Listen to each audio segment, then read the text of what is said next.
Thank you guys for coming out. It was great. So today we're going to be discussing a little bit about time management. So we're coming into a new year, and I thought it would be great, just to discuss and reflect a little bit about the time that we spent this past year. So it's almost like, how the Spotify is like my year in review, just like trying to do your year in review. So we're first gonna the layout of the talk is going to be very interactive. I want you guys to participate. So at first it's gonna be a little bit abstract, but it's gonna get really practical at the end. So just bear with me. So feel free to stop, ask questions, all that stuff. It's good. It's a small group, so just be as interactive as possible. So the title of the talk is I just don't have time, right? And it's something that we often say. So I wanted to start off by asking you guys, what is your definition of time? Time to you, what is it?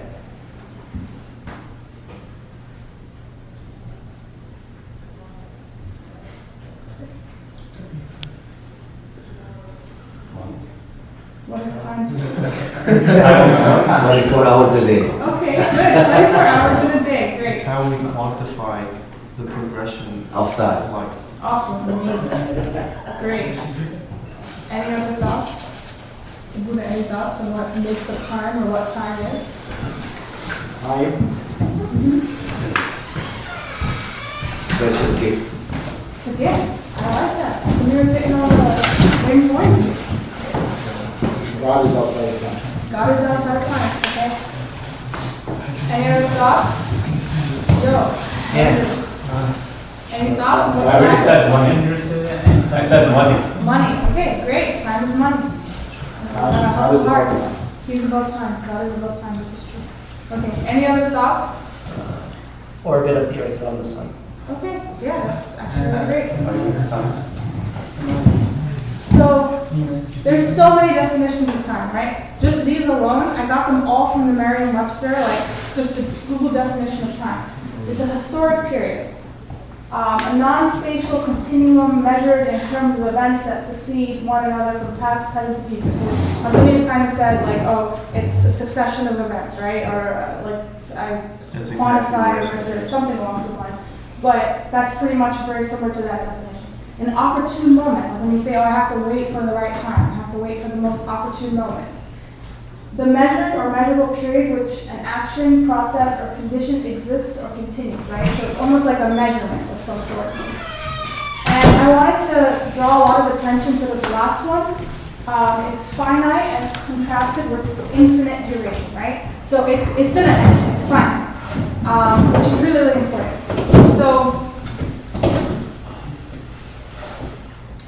So pretty much with it being finite, this is gonna be a little bit philosophical, but just bear with me. So it's almost like the epitome of being mortal, right? So how many of you guys have read Greek philosophers in school and stuff, or Greek mythology and stuff like that, right? Yeah, a lot of us have. And oftentimes, the thing that characterizes someone being a god or immortal is the fact that they live forever, right? Versus us being mortal, we just we were born, we go through life, we die, whatever, right? So that was the idea of it back in the day. That time was almost like a subject, a passage of right, you just kind of go through it and you die, and then people sometimes have thoughts about what happens in the afterlife, maybe there is no afterlife. Way back before Christ, right? There wasn't really any, there was many religions that had this idea of an afterlife, but nothing was for sure, right? Time was just a passage to get to whatever is next. So to some degree, so when God was, became man, he became subject to time. So as Abuna said, he was outside of time, right? He's the only being that is not subjected to this limitation, pretty much. So he was outside of time. Through the incarnation, he was subject now to time, and by entering into our realm of time to some degree, he pretty much sanctified it, right? So he allowed us to be able to connect with him through time, right? Our actions throughout our time on earth will determine whether or not we have eternal life. So to some degree, that time that we have here is this limitation that we have here, that gift, as Samir said, is what's going to determine where we go in our afterlife, which is extremely, extremely crucial.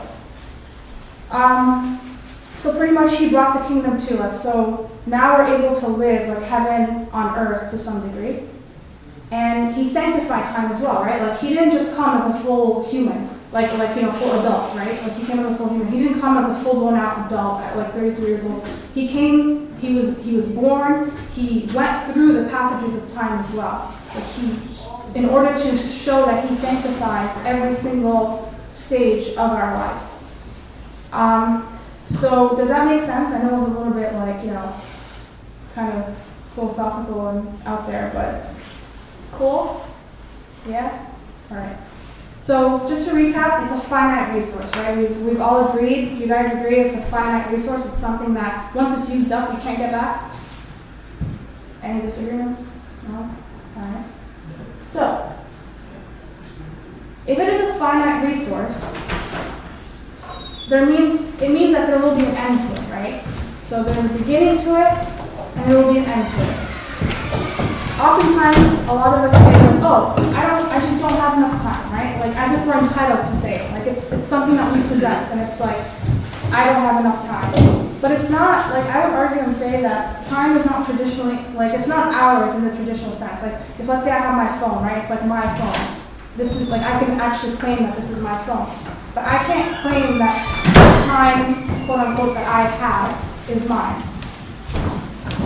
So, as Samir said, and I totally agree with him, is that it is a gift. It's like, when, like how many of you guys have siblings? A lot of us have siblings, right? Like when let's say you're an older sibling, I'm an older sibling. If I give my brother, when we were little, like a toy to play with or something, right? Which I never did. But if I give him a toy to play with, and I tell him like, I want it back in one piece, right? It's almost as if it's like God giving us a gift. He's trusting us to do something with it, but he wants us to use it wisely. So, because it's a gift and it's a resource that we're not entitled to, there's someone higher.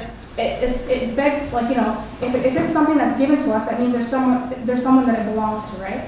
There's someone in control of it. And because it's a gift and we're entrusted to it, we have to use it wisely.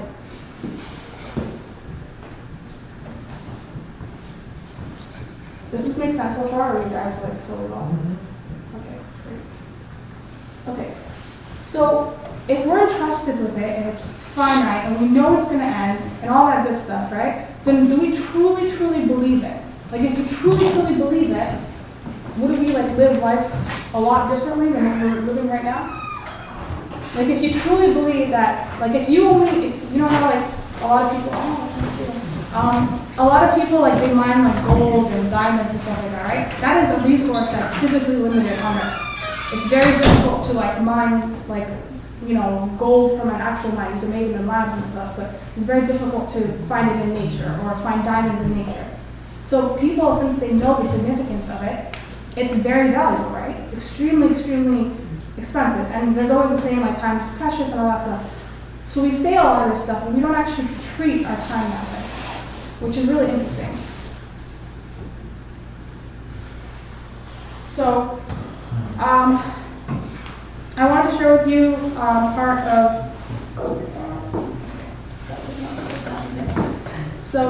I want to share from you Psalm 90:10. So it says that the days of our lives are 70 years, and if by reason of strength they are 80 years, yet their boast is only labor and sorrow, for it is soon cut off and we fly away. So that pretty much is telling us like our lives, our lifespan is usually like, let's say 70 years. And if we have good health, whatever, it's pushed out to 80 years. Like the fruits of our life, like what we have to show for is literally like only labor and sorrow, right? So, and then once we get rid of that, like we kind of die, and like what we did in our lives, once again, is what we have to show for later on. But a lot of the physical things that we did are not going to really matter, but it's like really important that we strive towards our eternal life during this time. Something that was really interesting that I was listening to as I was preparing for this talk was this idea of of course, like we all know, there's like the second coming, there's Judgment Day, right? So Judgment Day is an actual defined date. We don't know it. Like none of us really know it, but it is a date. So every single day that we live is a day closer to Judgment Day. And that's like a really scary thought because it's like almost like, you know, when I'm graduating in May, right? You don't know exactly what date you're graduating, but you know what's happening. But you know generally what day it is, right? So every single day that you're going through your semester, you're getting closer and closer to May, and you're getting closer and closer to graduation. So literally Judgment Day is like the same concept. You don't know when it is. It can be tomorrow, it can be after tomorrow, it can be next week, it can be in 5 years, 10 million years, who knows? But every single day that we live is a day closer to Judgment Day. And that's like a really, like when I heard that, I was like shocked. I was like, that's a really scary thought. So all this stuff is like very true. Yes. Yeah, I know, it was mind blowing when I heard it. So all this stuff, does anyone have any questions? Yeah. I have a sort of like a comment that I heard on our retreat one time, and it was basically 100% agree with you, but every day is a fixed time, right? But the speaker was saying basically the end of your life is your judgment day, because like you can't do anything after that point. So it's like, and you don't know when the end of your life is going to be. Like we were saying, it could be tomorrow. That's even scary. Yeah. So he was saying, be ready for that. So it's even closer than the Yeah. the regular Judgment Day. So we know all this stuff once again, right? We know time is limited. We don't treat it preciously or as a precious resource, right? We know that, Judgment Day is like, you know, it's a set date, that every single day that we're living is a day closer. We know all this stuff, right? But yet, how do we act? We act like Homer Simpson, right? And we literally just sit on the couch and just watch Netflix. You just, you know, you're too tired to go to work or whatever, or like at work you have to go to work. But you know, you literally come home, you're like, I'm too tired to do laundry, I'm too tired to do this, I just want to chill. So, like, this is a really big problem pretty much, right? And oftentimes, like when you hear people talk about time, right? It's always like, I just want to graduate, or I just want to go to college, and I just want to get a job, I just want to do this. Like you often want times of your life to just pass, right? Like sometimes you just don't want, like, you just want to skip certain years of your life, right? I can't wait till I get a job, I can't wait till I get married. There's always like these I can't wait. And like we do it often just to like escape our current situation. And we do a lot of things to make the time go faster, right? We do things that we shouldn't. We go places that we shouldn't. We like watch Netflix. We like, you know, all these different things. They act as an escape, right? And it's like so ironic because you're acting as an escape from something that is so valuable. It's like who in their right minds would try to escape something that valuable? But we do it. So you guys might be asking or like wondering, like, why is it even important for me to do these things with my time, or to do stuff, anything productive, quote unquote, with my time, if I'm like my goal is to just go to heaven and like, you know, gain eternal life, so I might as well just quit my job and just stay home and read the Bible and all that stuff, right? But I wanted to, like, if we're citizens of heaven, what's the point, right? So just as God is not bound by time, someone else is. And the devil is bound by time, right?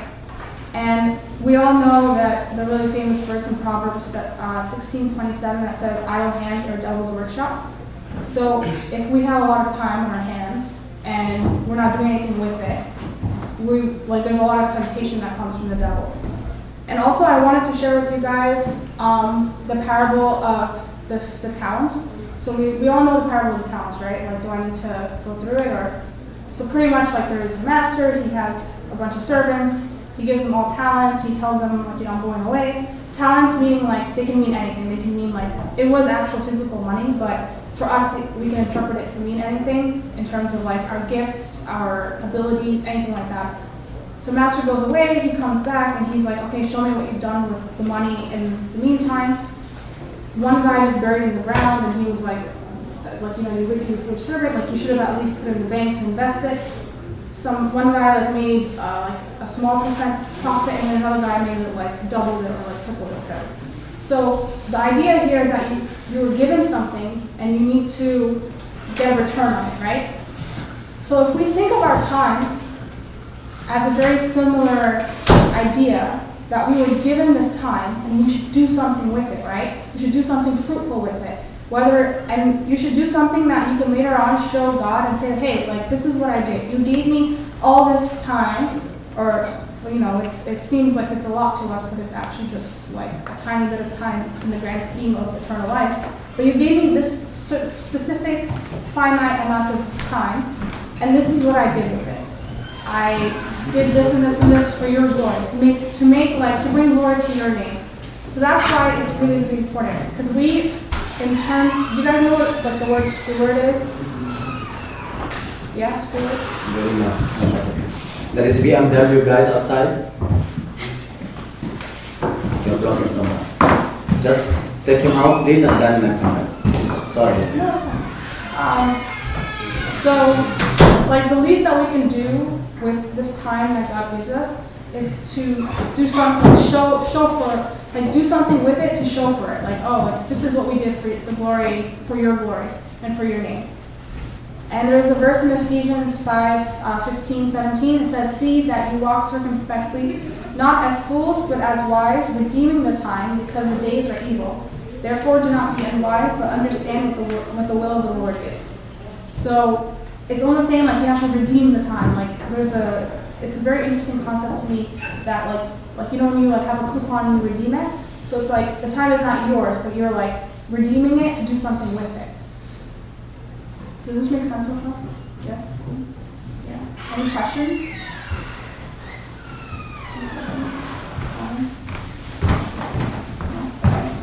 So we're kind of going to transition here.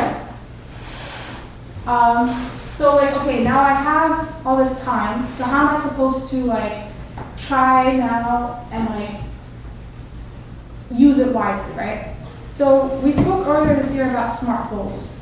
Sylvia spoke to us about SMART goals.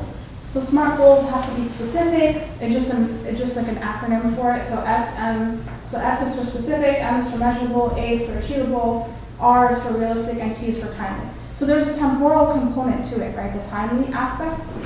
And the timely aspect of it is setting a date next to your goal, right? So you want to set a goal that's like specific, measurable, achievable, realistic, but you also want to put a date next to it.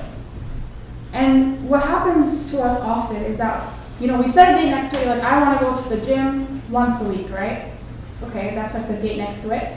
But then little by little, or like I want to learn X, Y, and Z by March 15th, I don't know, right? Like whatever, you just try to set a date next to it. And what happens is that like, you try really, really hard, admittedly, and then afterwards you're like, oh my goodness, like I have no time, like the date has come, gone, passed, and you haven't, and you've been so busy, and the goal has yet to be met, right? We've all been through it. I've been through it. I'm pretty sure all of us have been through it. So how can I actually prioritize and make sure I meet my goals? Do you guys have any ideas about how you can actually prioritize and meet your goals? Or has anyone successfully met a goal and wants to share how they did it? We're all a bunch of failures.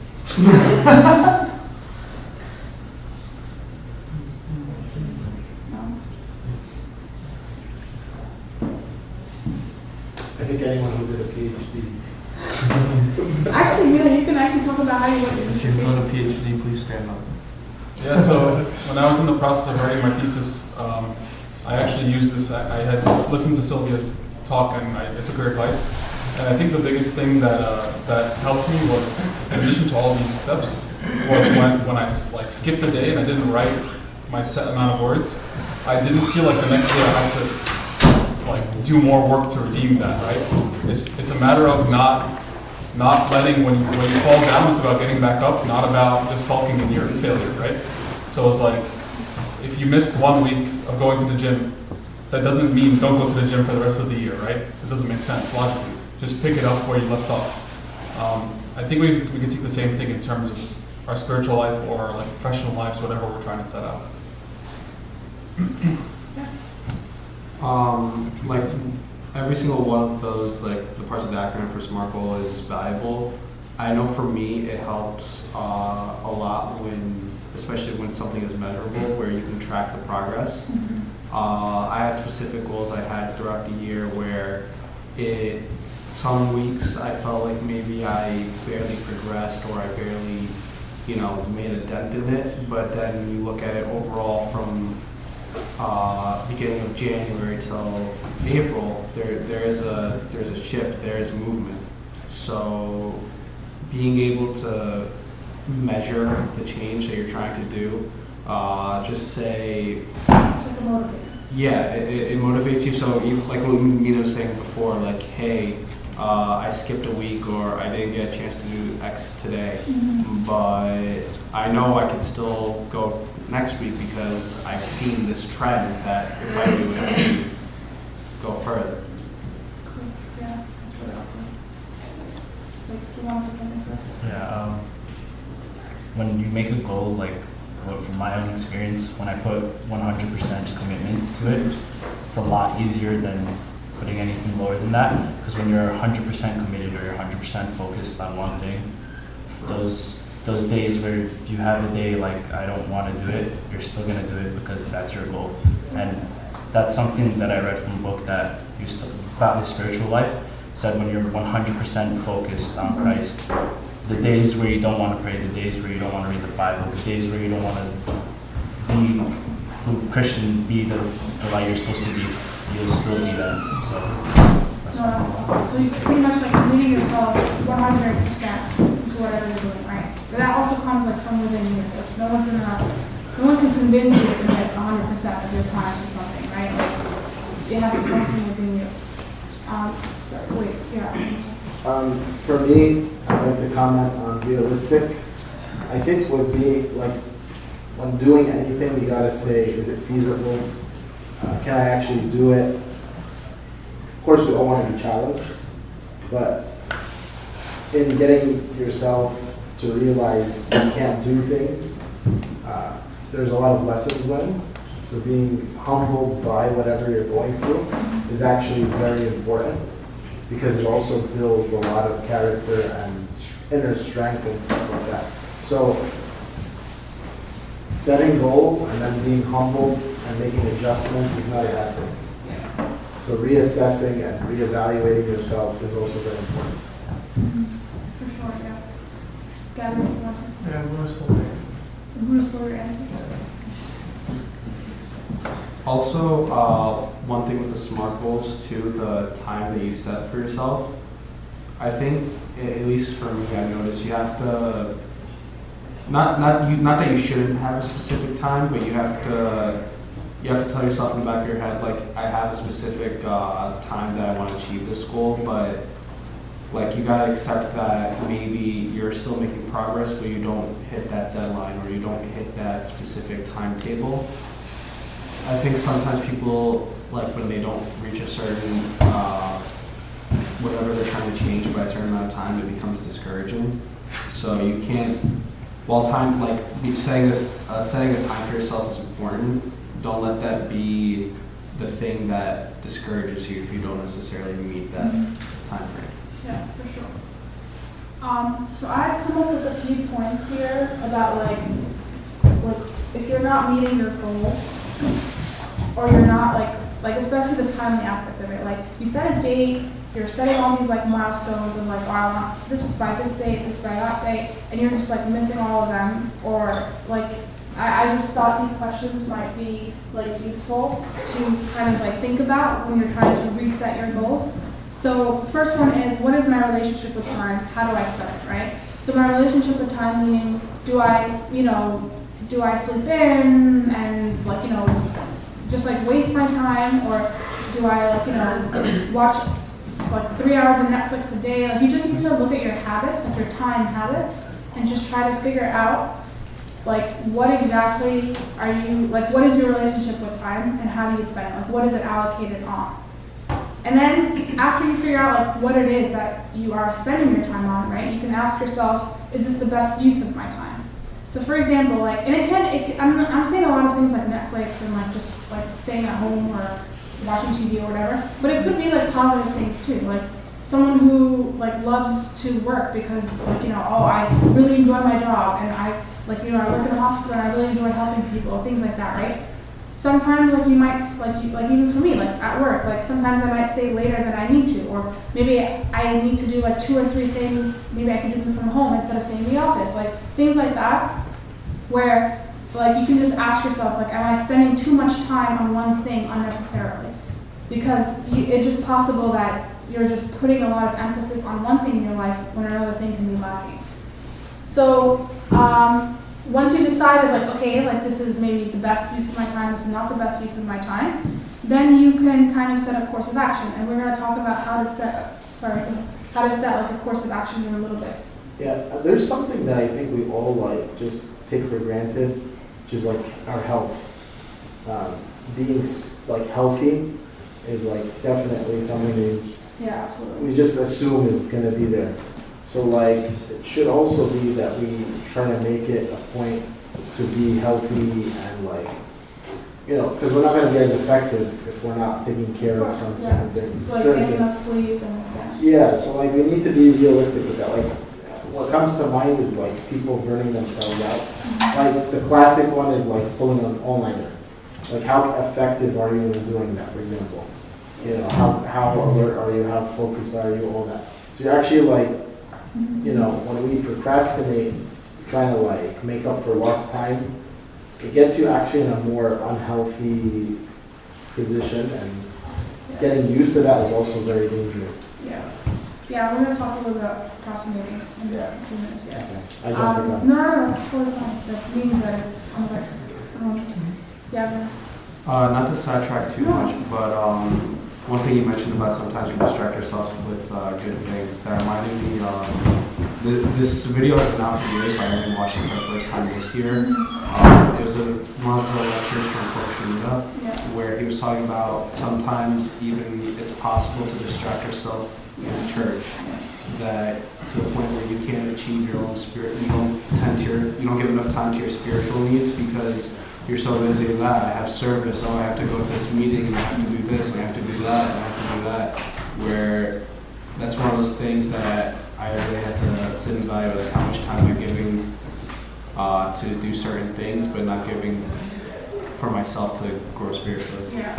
That's like a lot of us for Sunday school servants, we go to like, we don't go to liturgy, we sleep in, and then we go to like Sunday school service, so things like that. Yeah, no, I totally agree. So yeah, so I'm just gonna go back to a few of these points. So we were talking first about like, what is your relationship with time, kind of making like a time inventory, right? Like this is what I spend my time on. And then trying to assess, is it the best use of my time at the moment?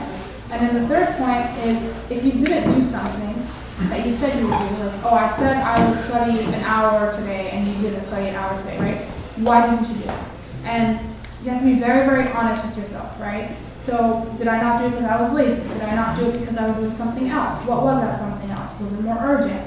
Like just trying to be truly, really honest about the way that you spend your time. And a lot of us, we don't do this at all, which is why you just kind of live life aimlessly.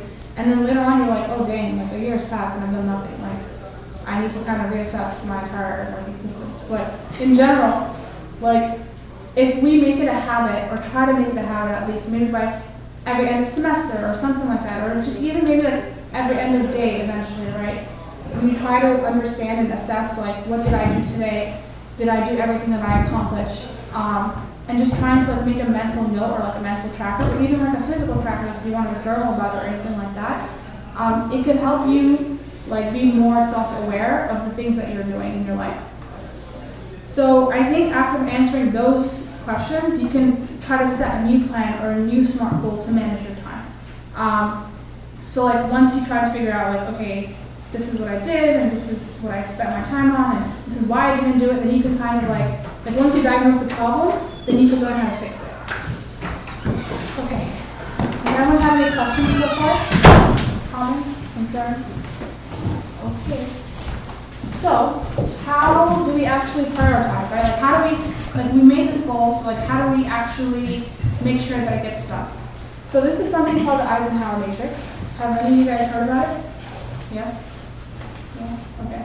So, like Eisenhower was one of our presidents, and he was I think he was like in the army, as a lot of the presidents are. So he had this famous like quadrants, kind of thing where you see there's like important, not important, and then there's urgent and non-urgent on the top. So essentially like the important urgent stuff is like deadlines, things that are like extremely urgent, emergencies, last minute prep. This is like if you're a procrastinator, you're gonna end up in this section a lot, like myself. I shouldn't even say that. But anyway, so if quadrant number 2 is things that are really important, but they're not like totally urgent. Like if you didn't do them today, everything will still be fine tomorrow. So like lecture notes, just like prepping, studying, like personal development, like, working on your career, like, things like that, exercise and health, these are all like extremely important things. But like if you didn't go to the gym today, like your grade's not gonna suffer tomorrow, So they're important, but they're not immediate, urgent things. Urgent, non-important, which is quadrant number 3, like some emails, some phone calls, things that you like need to do, there's like a time deadline on it, but they're like, oh my god, like I have to do it, like it's not that important. Like let's say a friend texted you, they're like, oh my god, I'm freaking out, and like it's urgent, like they could be going through something, but it's not that important. It shouldn't be that important for you because you have an exam tomorrow that you're gonna fail, So there's sometimes things that you have to work through. Interruptions, like if you have your phone out while you're studying, you get a notification, things like that. Those would be in that quadrant. And the not urgent, I don't know why it says could be in there. Not important, not urgent. That's like your Netflix, your video, Call of Duty, whatever game thing, or whatever, right? So stuff that is just time wasting in general. So the symptom of being of poor time management is quadrant 1, right? So you don't manage your time effectively and you end up with a lot of deadlines and you are in a rush to do everything, right? You end up in quadrant 1.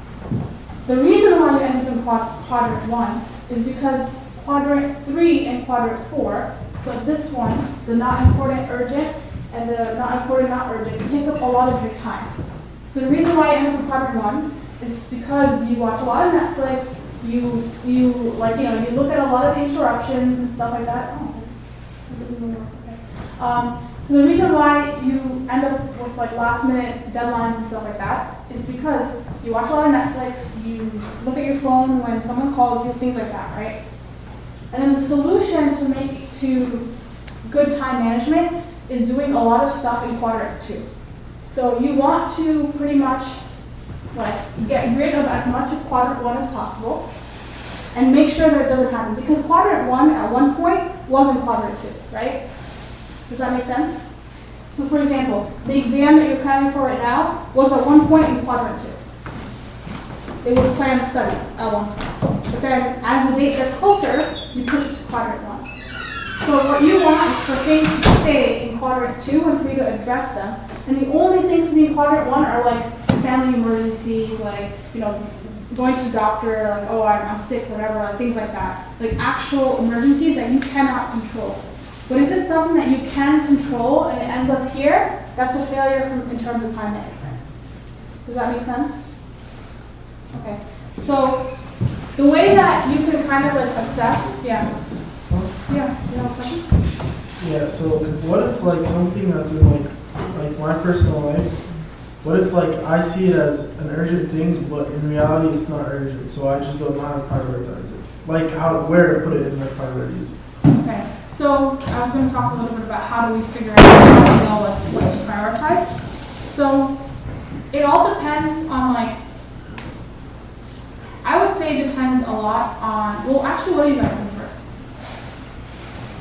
Can you give an example or? So like, for example, like when I study, I like to take like walks around my campus because of like there's just so much nature, so I like to just like absorb nature. It sounds very but like it's a thing that I actually do. Like I like to go out for like half an hour, just enjoy all the nature that's around me, and then get back to my work. And it might not be urgent, but like it's something I do. I'd be stressed.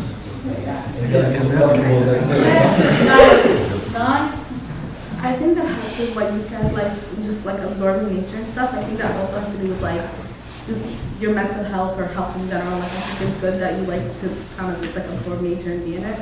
So I do think that is a good thing, and like I feel like when people are indoors like for too long or whatever, like you get so stressed out, you don't know what to do or like whatever, you know what I mean? So I think that it is important, and if it's important to you, then you should do it. Like it's not, yeah.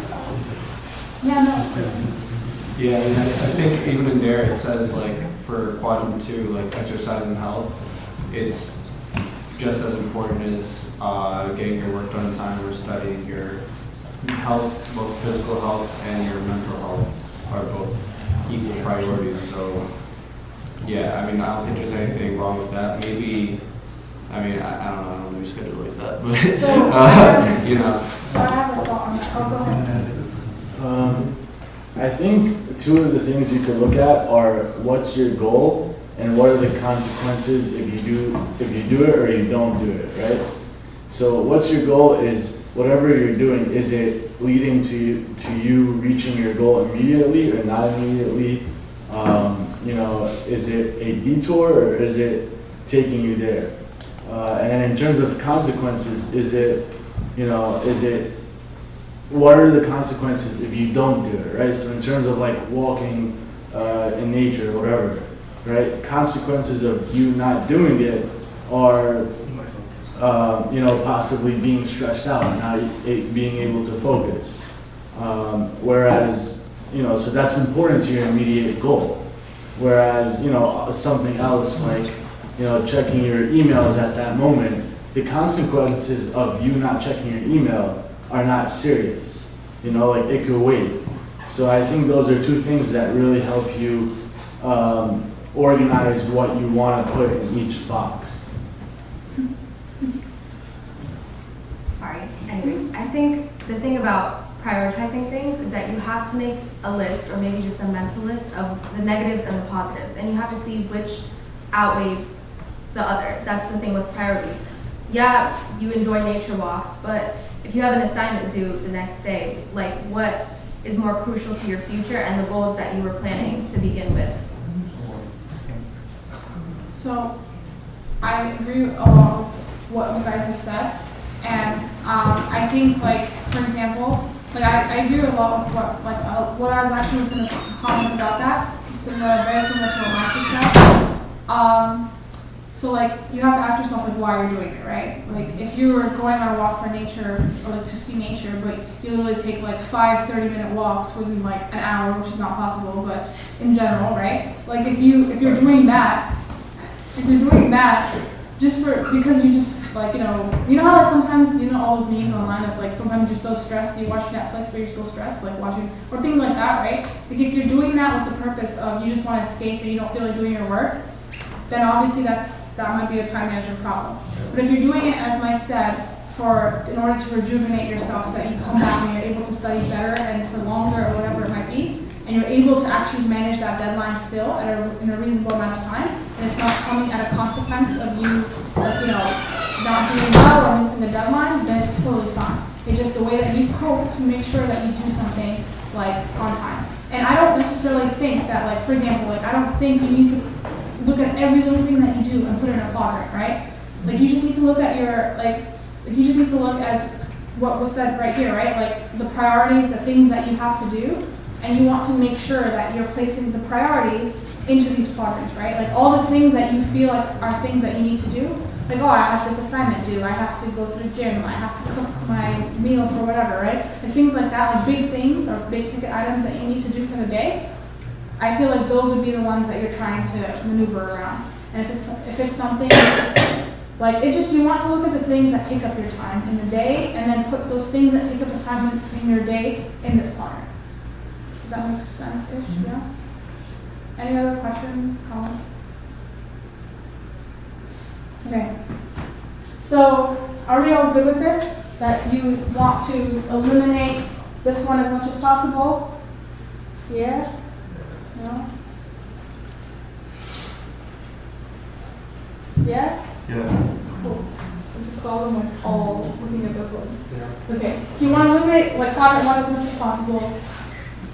You want to do the things in harder to, and then you pretty much just like want to limit these to as much as possible.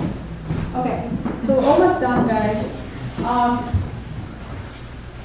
So there's a cost to wasting time, right? You might think like, oh, if I sleep in, like I'm good, right? Like, oh, if I sleep until 2 o'clock, like I had nothing to do today, I'm fine.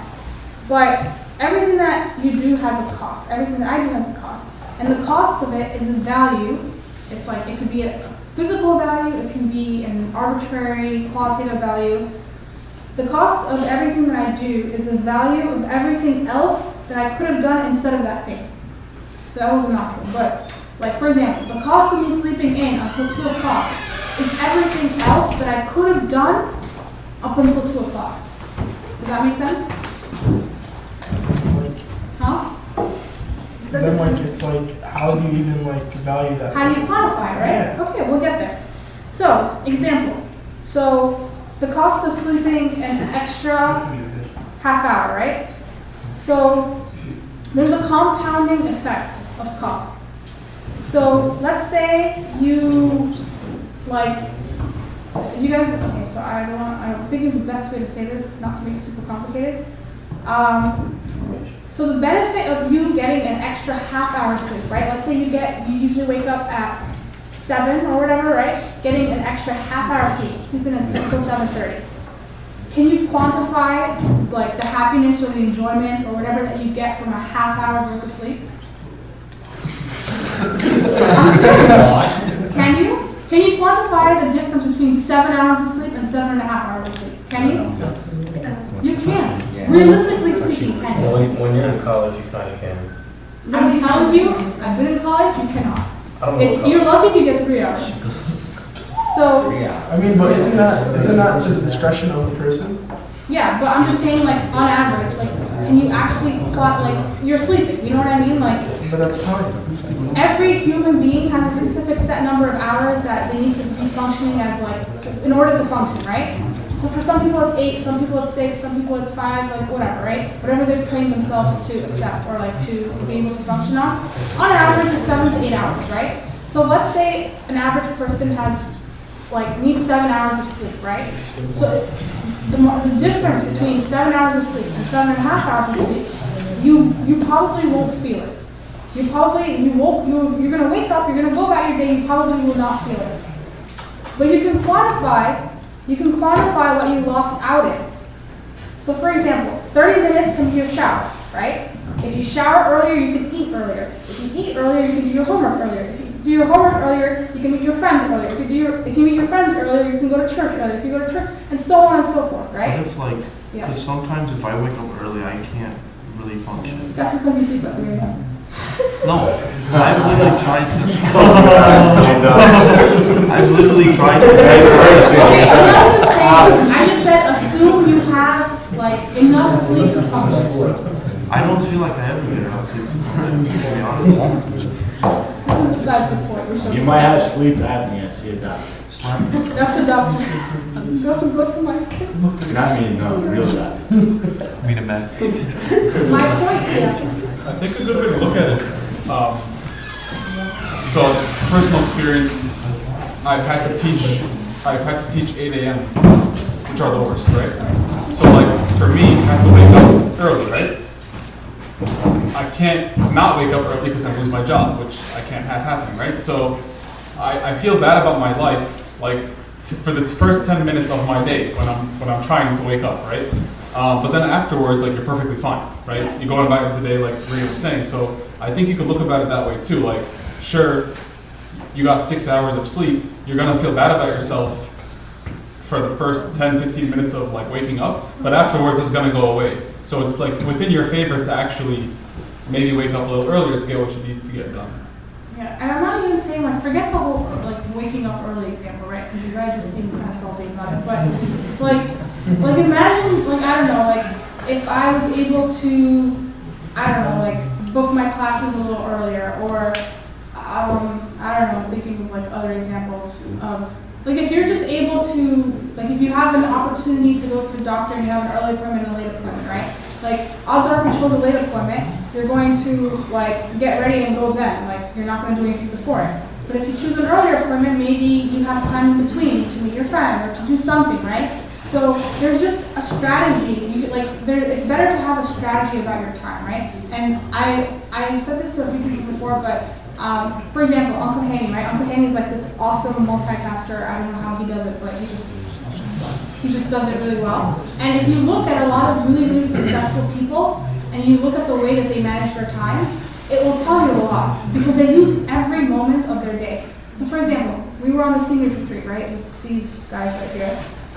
So Uncle Haney was like, there's like a 30-minute break or a 40-minute break or something like that, or it might have been an hour, I don't know, but I don't remember. But he was like, there are 2 people who need like hospital visitations right now, or like they're in the area, so I might as well go see them and come back. So he's literally thinking of everything in terms of time, right? I'm already in New Jersey, there's a few people here, I'm gonna do that and come back and during my break, right?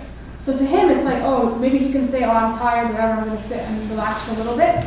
Or you kind of like push yourself a little bit and go do something like worthwhile and a service, and you're also fitting it all into your day and making the most out of your time. There are also a lot of studies too now that show that the earlier you tell yourself you're going to try to do something, the more likely you are to do it.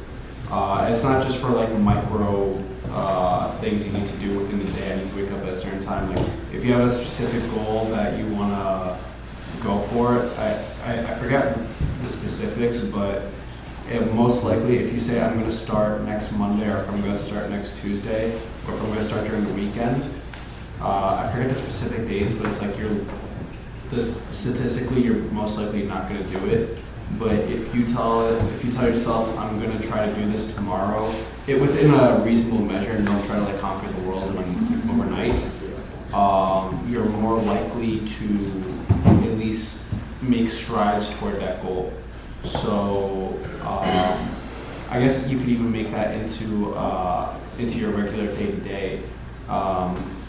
If you tell yourself I'm going to try to get everything done by the time I go to sleep, that's very vague and it's not really, you're probably not going to get to it. But if you tell yourself I'm going to try to do everything for breakfast, or if I'm going to get to work, or I'm going to get to campus earlier than I usually need to so that I can achieve X, Y, and Z, and you're serious about it, you're more likely to get to that.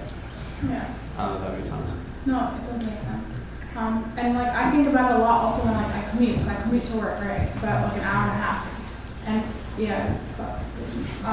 So I take the bus, right? And if I take like the 7:29 bus, I'll get there in like an hour and 15 minutes. But like the later bus I take, there's more traffic, so I don't become like 15 minutes late. Let's say the next bus is 15 minutes later. I don't arrive to work instead of like an hour and a half later, I arrive an hour and 30 minutes later. No, I arrive like an hour and 45 minutes later, right? Like I arrive, instead of arriving 15 minutes, so let's say my bus was at 7:30 and then there's one at 7:40, right? There's a 10-minute time difference. So instead of arriving at work 10 minutes later, I'll arrive like 20 or 30 minutes later. So, and the whole reason of that is that the time gets compounded because of traffic, right? Or it's the same concept here. Yes. Like that 10-minute difference gets compounded throughout your day. It gets exponentially worse. It gets exponentially worse, yes. I was just gonna bring that back, even though everyone was talking about like the time, like waking up and like having 30 extra minutes of sleep. Yeah. That's a perfect example of it. You can sleep for an extra 30 minutes, but then by the time that you leave, there's already an hour like difference from when you would have left 30 minutes before in traffic. That's how the city is. Exactly. So sorry you guys are all sleep deprived, but reality hurts. You just play video games. But also has to do with like your time. Okay, so, sorry, I know I'm losing you guys a little bit. This is my last slide, I promise, and then I will stop talking. So, one last thing, we've talked a lot about,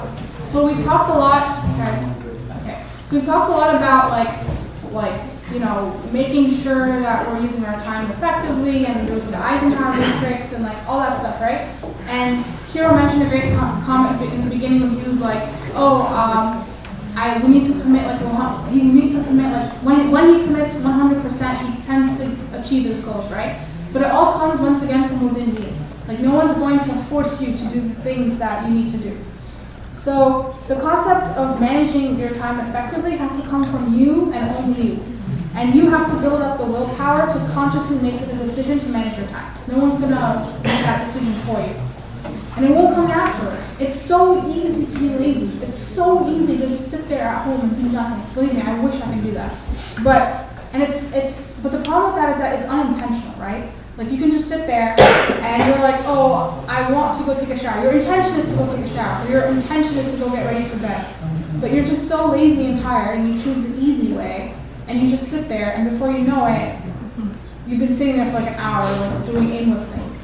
So the easy choice is to be lazy and unintentional. The hard choice is to actually make the conscious decision and the effort to actually do the things that you want to do. And no one is going to make that decision for you.